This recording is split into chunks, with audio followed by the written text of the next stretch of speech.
Zola Mensa stood in the dim light of the estate's grand pantry, her fingers moving in a rhythmic, desperate circle as she polished a silver serving tray. She watched her own reflection in the metal, a face defined by the lace of her headpiece and the exhaustion in her eyes. For 3 years, she had mastered the art of being invisible, a shadow in a black dress moving through rooms filled with wealth she could never touch. But today, the silence was suffocating. In her pocket, she felt the thin envelope containing her month's wages. She didn't need to count it again to know the truth. After sending the majority home to her parents, there wouldn't be enough left for the winter coat she desperately needed. In this house, everything was polished, pristine, and cold. Outside, the sky had turned a bruised purple, and the wind began to howl, rattling the heavy oak doors of the mansion. London had never seen a storm this violent. The lights in the pantry flickered, threatening to leave Zola in the dark. She held her breath, her heart hammering against her ribs. If the power failed, the security systems would reset, and for a few minutes the estate would be vulnerable. She looked at the servants' entrance, the door that marked the boundary of her safe, obscure world. Then she heard it, not the thunder, but a heavy, wet thud against the wood. She froze, her hand gripping the edge of the silver tray. Every instinct told her to remain invisible, to stay in the shadows and wait for the morning. But the sound came again, a ragged, guttural gasp for air.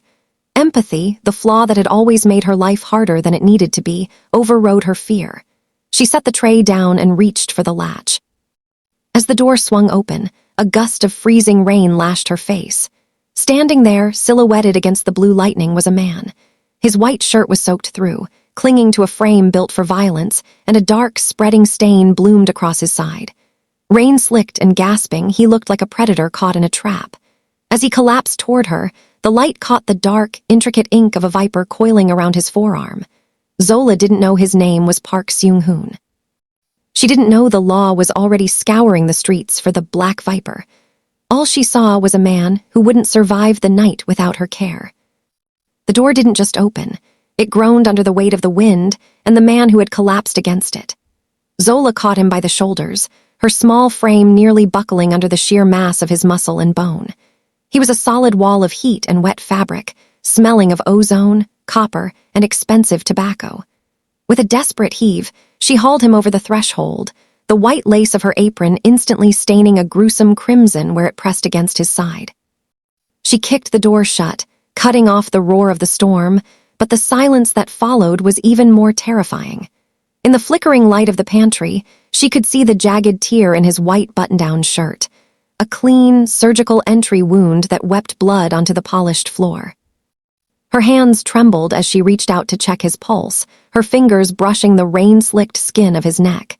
His skin was burning, a stark contrast to the freezing blue rain still dripping from his hair. As she moved her hand, the sleeve of his shirt shifted, revealing the tail of a dark viper tattooed across his wrist, its fangs disappearing into the cuff. Zola's breath hitched. She had seen the posters at the train station, the grainy CCTV stills of men who operated in the shadows of the city's shipping docks. She knew the danger this man represented, but as his eyes suddenly snapped open, narrow, calculating, and clouded with pain, she saw not a monster, but a predator forced into an agonizing vulnerability. "Don't call," he rasped, his voice a low vibration that seemed to rattle her very bones. He gripped her wrist with a strength that belied his injury, his gaze scanning her modest uniform and the lace headpiece that marked her as nothing more than a servant. For a moment, they were frozen in a threshold between life and chaos. Zola looked at the door, thinking of the security guards patrolling the main estate and the sirens she had heard in the distance. To help him was to become a ghost in her own life, an accomplice to a shadow. But then he groaned, his head lolling back against the pantry shelves, and the grip on her wrist went slack. The moral clarity that had governed her life, the white lace of her dignity, wouldn't allow her to let him bleed out on the linoleum. She grabbed a stack of clean linen napkins from a nearby shelf, pressing them firmly against the wound in his side. He hissed, his jaw clenching so hard the bones seemed ready to snap. "Quiet," she whispered, her voice alert with a mix of compassion and primal fear. "If they find you here, they'll kill us both." She didn't know his name was Park Seung-hoon, or that he was the Black Viper, But as she began to guide him toward the narrow, hidden staircase that led to her basement quarters, she felt the safe, obscure world she had built for herself begin to crumble. She was no longer just a maid. She was the only thing standing between a mafia boss and the grave. The basement quarters were a claustrophobic sanctuary, smelling of damp stone, and the lavender Zola used to mask the scent of servitude. She had managed to get him onto her narrow cot, where Seung-hoon now lay like a fallen titan, his presence dwarfing the modest space. The flickering light of a single bulb cast long, dancing shadows across his combat-hardened physique, highlighting the sweat-slicked skin and the dark, intricate ink of the viper that seemed to pulse with his shallow breathing. Zola moved with the disciplined precision of a woman accustomed to invisibility, gathering a basin of warm water, her sewing kit, and the last of her hidden first aid supplies. Her hands, usually steady from years of careful cleaning, trembled as she began to peel away the ruined white shirt. The fabric was stiff with drying blood, a stark contrast to the white lace of her headpiece that still clung to her hair, a visual marker of her moral innocence caught in the teeth of a violent reality. As she cleaned the wound, her fingers brushed against his skin, sensing a restrained violence that simmered just beneath the surface even in his semi-conscious state. Seung-hoon's jaw remained tight, his veins subtly visible along his forearms as he fought the pain. He watched her through narrow, calculating eyes, scanning the room and the woman who had dared to hide him. He saw the black dress of her uniform and the white apron, symbols of a world he had long ago dismissed as weak. Yet here she was, leaning forward with an empathy that overrode her instinctive caution, her softly oval face etched with a mix of compassion and primal fear. "I have to close this," she whispered, her voice barely audible over the rain still lashing against the high, narrow window of the basement. She held up a needle threaded with silk, her heart kicking against her ribs. Seung-hoon gave a single, sharp nod, his stillness more threatening than aggression.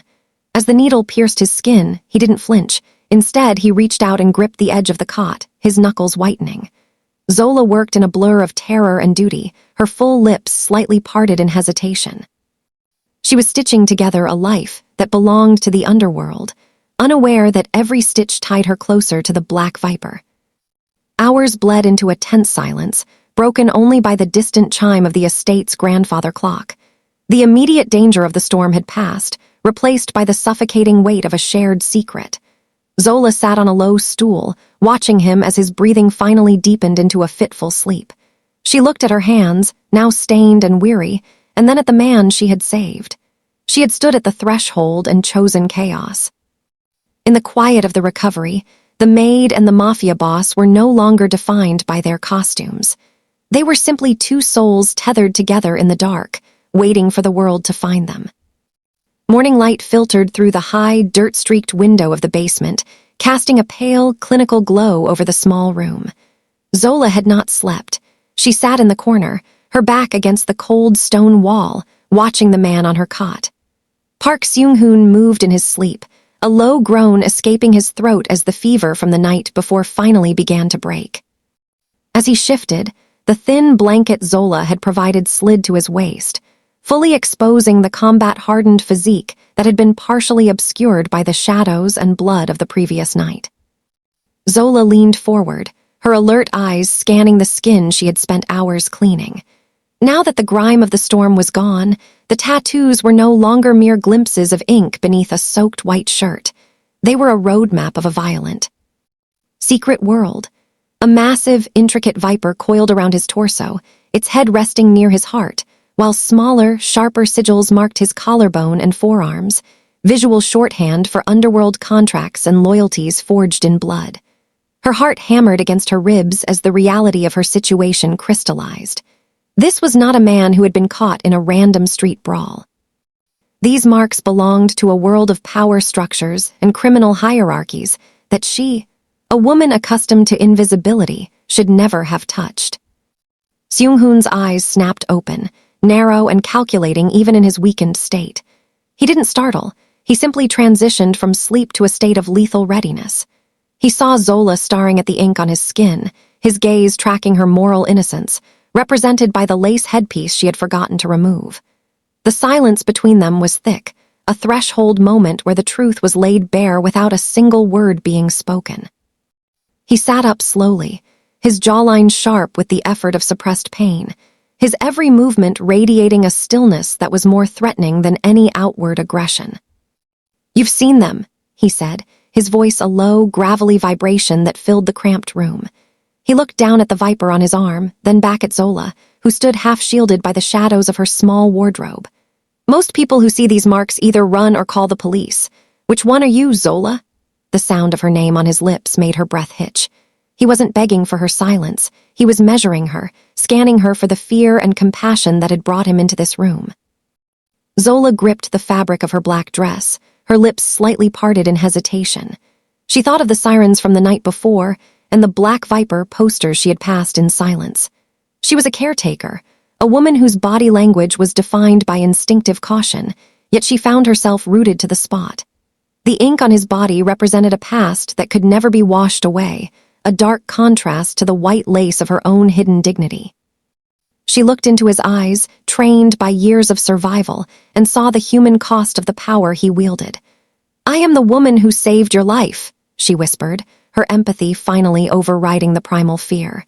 "And in this room, you are not a title. You are just a man who is still bleeding."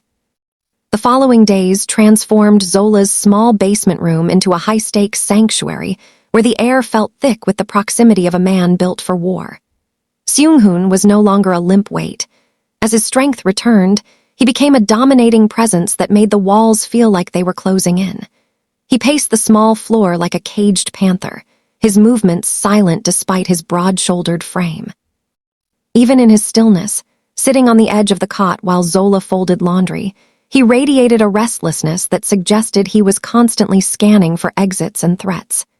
He was a man accustomed to issuing orders from high-rise offices, not hiding beneath the feet of London's elite, yet he watched Zola with a piercing intensity that stripped away her social obscurity. The contrast between them was never sharper than during the quiet hours of the afternoon. Zola moved about her chores in her black dress and white apron, her body language still defined by the instinctive caution of a servant. She avoided looking at him directly, her face a softly oval mask of discipline, but she could feel his gaze following her every move. Seung-hoon had discarded his ruined white shirt for a simple gray tee she had managed to procure, which clung to his combat-hardened physique and left the dark ink of the viper on his arm partially visible.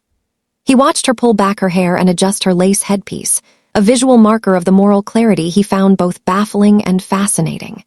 To him, her empathy was a dangerous flaw. To her, his silence was a threatening mystery. "Why do you keep doing this?" he asked one evening, his voice a low, gravelly vibration that broke the heavy silence. He was standing by the high window, his sharp jawline etched in the fading light. "You could have turned me in and been rewarded. You're a maid, Zola, you have nothing. Why risk your life for a ghost?" Zola stopped her work, her full lips slightly parted. She looked at his tattoos, the symbols of underworld contracts, and then at his narrow, calculating eyes. For a moment, she allowed herself to see the man behind the title of the Black Viper, a man whose skin was rain-slicked with the memory of betrayal. "In this house, I am invisible," she replied, her voice steady despite the fear hammering against her ribs. "People look through me every day as if I don't exist, but when you looked at me that first night, you saw me. Even if it was with suspicion, you saw a person." Seung-hoon went still, his eyes scanning her face with a look that was almost like surprise. He reached out, his hand hovering near the threshold of her space, but he didn't touch her. The predator was beginning to realize that the woman who had saved him possessed a strength he couldn't measure by violence. In the cramped quarters of the basement, the power dynamic was shifting. The Mafia boss was no longer just a guest, and the maid was no longer just a shadow. They were two people caught in a magnetic pull, waiting for the world outside to shatter the fragile peace they had built. The basement air, once thick with the sharp scent of antiseptic and rain, gradually softened into a space of shared, low-toned confessions. As the days stretched on, the physical distance between the maid and the Mafia boss grew smaller, even as the silence of the estate above them felt increasingly heavy. Zola sat on the edge of her small wooden chair, her fingers busy repairing a tear in her lace headpiece, while Seung-hoon rested against the wall, his combat-hardened physique no longer poised for an immediate strike. In the dim, amber glow of a single lamp, The tattoos of the coiling viper on his arm seemed to move with the rhythm of his breathing, a constant reminder of the world that was searching for him. "My mother used to say that silence is a shield," Zola whispered, her alert eyes meeting his calculating gaze. "In my world, if you aren't heard, you aren't a target." She looked down at the black fabric of her dress, a symbol of the social obscurity she had lived in for years. Seung-hoon watched her, his sharp jawline softening as he listened to the cadence of her voice. He had spent a lifetime surrounded by the screams of enemies and the hollow loyalty of soldiers. Yet the quiet honesty of this woman, who had nothing but gave everything, began to pull at the ironclad structures of his heart. "In my world, silence is usually the moment before the kill," Seung-hoon replied, his voice a low vibration that carried the weight of his Black Viper title. He reached out, his hand finally bridging the threshold between them, his fingers brushing the rough skin of Zola's palm. The contact was electric, a collision of moral innocence and violent history. "I've spent 15 years building a throne out of shadows. I thought I knew what people were capable of. I thought everyone had a price." He paused, his narrow eyes searching her face, finding only the compassion that had propelled her to save him. "But you didn't even ask for my name before you risked your life." Zola didn't pull away. Instead, she leaned forward slightly, her full lips parted in a breath of realization. She saw the violence restrained in his veins, but she also saw the exhaustion of a man who had forgotten what it felt like to be safe. "Maybe it's because I know what it's like to be discarded," she said softly. "When the world doesn't see you, you start to see everyone else more clearly." In that moment, the predator and the caretaker were no longer defined by their costumes. The white lace of her headpiece and the dark ink of his skin were just details in a deeper, magnetic pull. They were two kindred souls, born from different types of loss, finding a strange, dangerous peace in the whispers of the dark.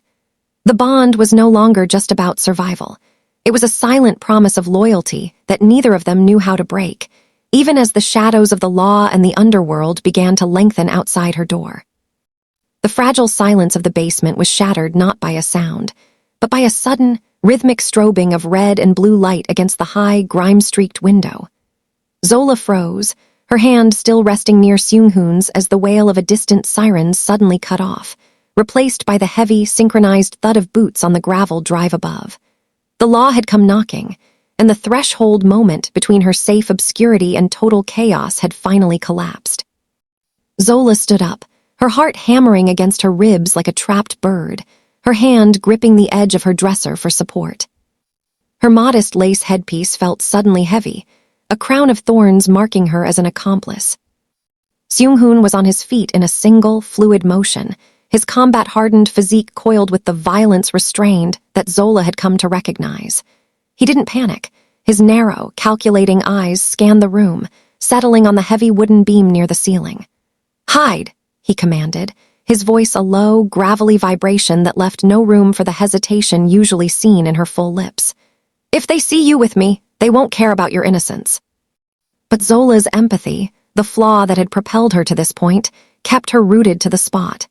She looked at the blood-stained bandages she had just changed, then at the man whose soul she had begun to see beneath the dark ink of the viper. A loud, authoritative bang echoed from the main entrance of the estate. "Police! Open up!" The voice was deep and commanding, reminiscent of Marcus, the man who had once served as the Black Viper's shadow. Zola's face, usually a softly oval mask of discipline, cracked with a primal fear as she realized the security cameras and electronic fencing of the fortress had failed to keep the world away. She moved to the door, her fingers trembling as they reached for the latch. "Stay in the shadows," she whispered, her voice thick with a promise of loyalty. She stepped out into the narrow hallway, smoothing her black dress and white apron, trying to reclaim the invisibility that had been her only protection for years. As she reached the top of the stairs, she saw the flashlight beams cutting through the dark like knives. Two officers stood in the foyer, their sharp eyes sweeping the marble in gold as if measuring a threat. "We're looking for a suspect," one of them said, his gaze landing on Zola with a look of contempt often reserved for those in servitude. A man fitting the description of the Black Viper was seen entering these grounds during the storm. Zola stood perfectly still, her hands folded over her apron to hide their shaking. She was a nurse for a broken man, a caretaker for a ghost. And as she looked the law in the eye, she realized she was willing to burn her whole world to protect the monster she had grown to love. The flashlights continued to slice through the foyer, their beams as intrusive as the questions. Zola maintained her posture of disciplined invisibility, but the air in the estate had turned poisonous.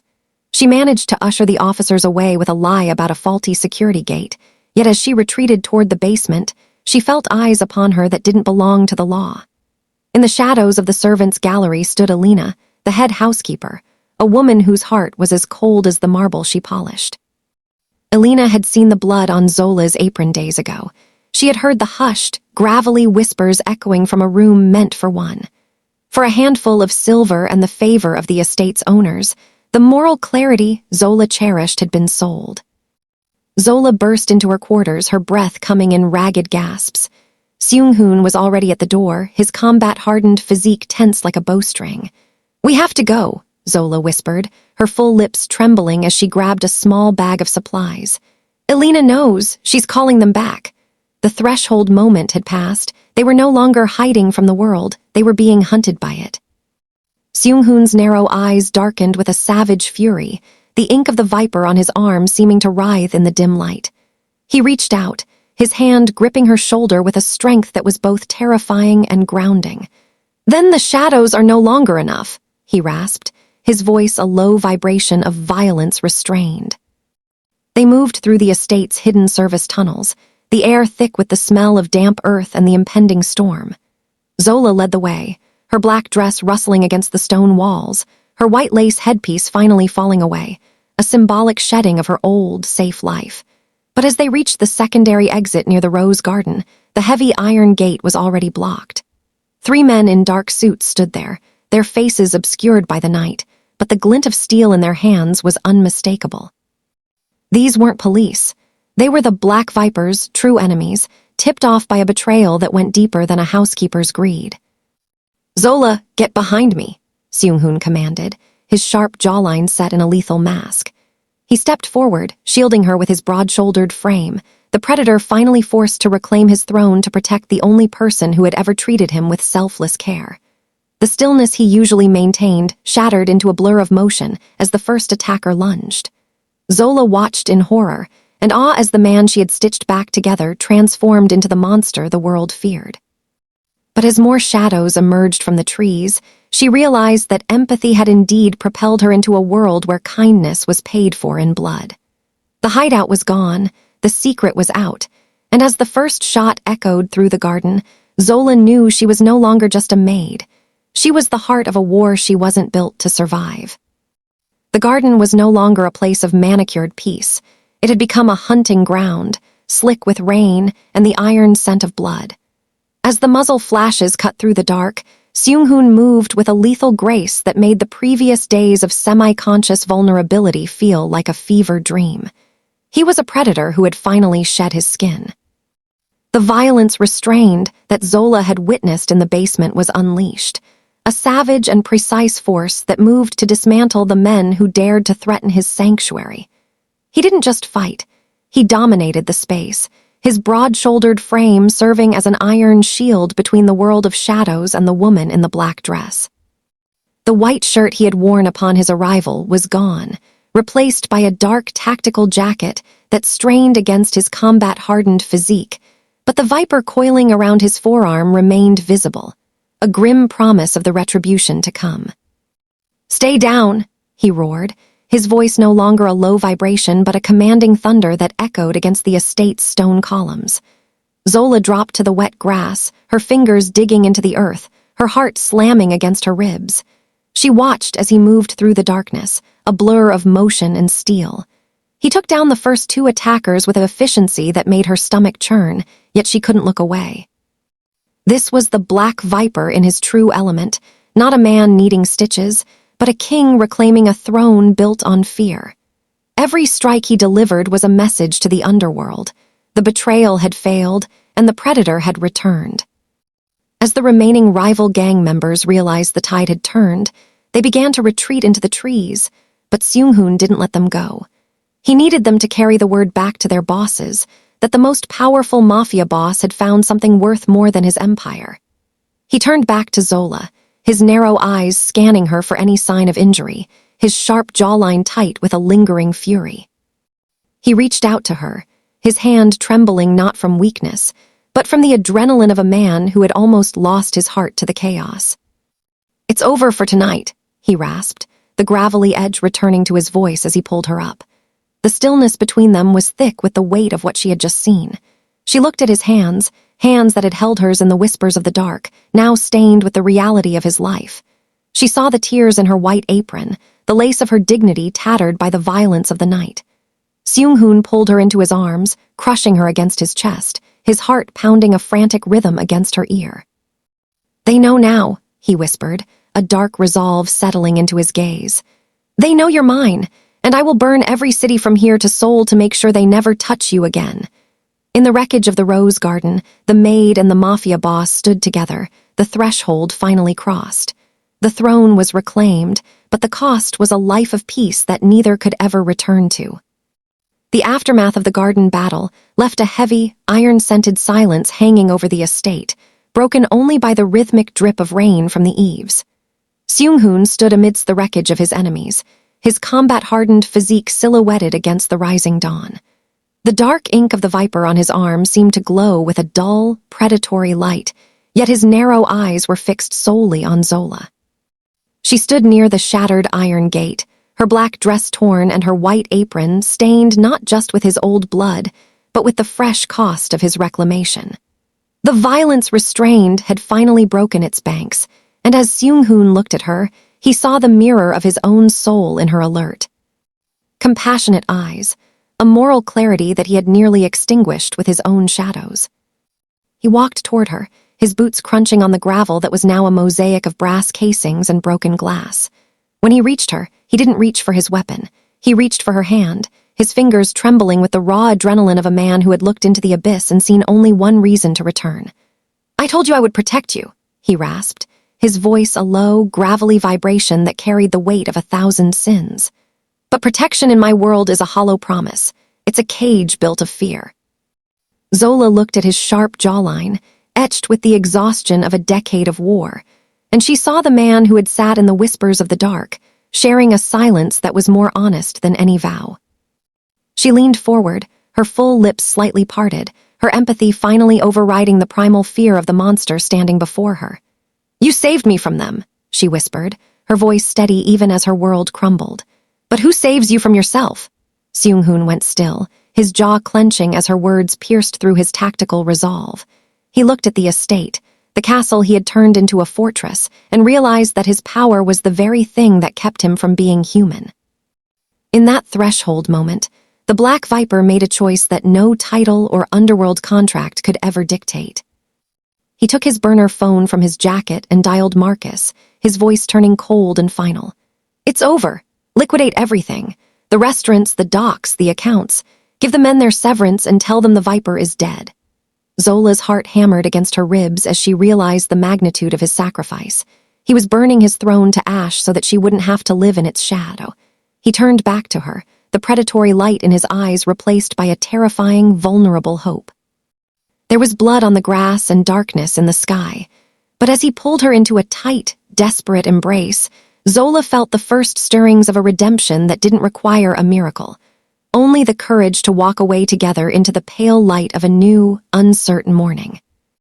The transition from the fortified walls of the estate to the quiet anonymity of a small coastal town happened in the soft, blurred edges of a single week. Zola stood on the porch of a modest cottage, her deep brown skin absorbing the golden warmth of a rising sun that finally felt like a blessing rather than a spotlight.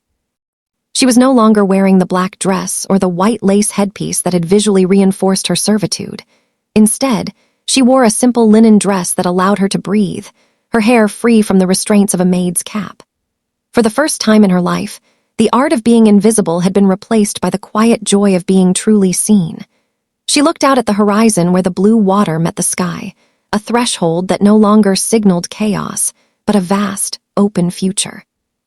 Behind her, the door creaked open, and Seung-hoon stepped out into the light. The sharp jawline that had once been set in a lethal mask was now relaxed, and the narrow, calculating eyes that had scanned for threats now searched only for her. He wore a simple, unbuttoned shirt that revealed the faded, coiling ink of the viper on his chest, a mark of a past life that was finally losing its grip on his soul. He was no longer the Black Viper, the predator forced into vulnerability. He was a man who had walked through the fire of his own history and emerged stripped of his titles, but filled with a new, quiet purpose. He moved toward Zola with a stillness that was no longer threatening, but deeply grounding. "It's quiet here," he remarked, his voice a low, gravelly vibration that still had the power to make her heart skip, though no longer from fear. He leaned against the railing, his broad-shouldered frame casting a long, peaceful shadow across the porch. Zola smiled, her full lips no longer parted in hesitation or vulnerability, but curved in a look of quiet triumph. She reached out and took his hand, her fingers interlacing with his combat-hardened palm. The contact was no longer a collision of different worlds, but the joining of two kindred souls who had found their way home through a storm. Seung-hoon looked at her, his gaze scanning her softly oval face with an empathy that he had finally learned to embrace. "I spent my whole life thinking I had to be a ghost to survive," he whispered, pressing a soft kiss to her temple. "I didn't realize that the only way to truly live was to be found by someone like you." Zola leaned her head against his shoulder, her alert eyes finally finding rest. They were no longer the maid and the Mafia boss, the caretaker and the predator. As the world moved on without them, they stood at the threshold of a new life, one where kindness was no longer a dangerous flaw, but the foundation of everything they were yet to become. The storm had passed, the debt of kindness was repaid, and in the golden light of the morning, they were finally, beautifully visible to each other.